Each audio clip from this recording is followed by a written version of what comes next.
what are some of the tools you use for stability, since that's so important? Yeah. Well, number one, I try to stay fat and well planted, so that makes me stable.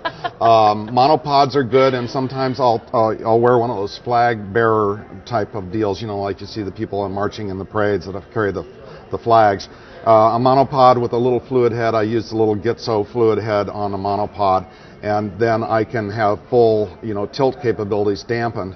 I just don't like the shoulder rigs because it encourages news gathering type of cinematography. You do everything from the perspective of a standing person.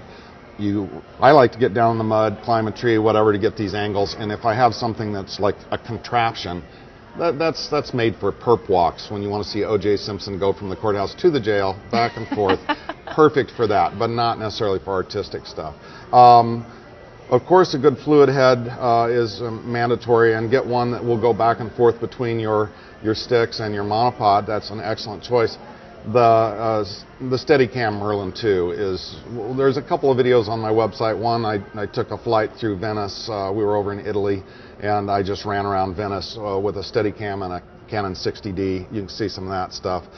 Very useful for my commercial clients to be good with the Steadicam, and can't speak highly enough about the Merlin 2.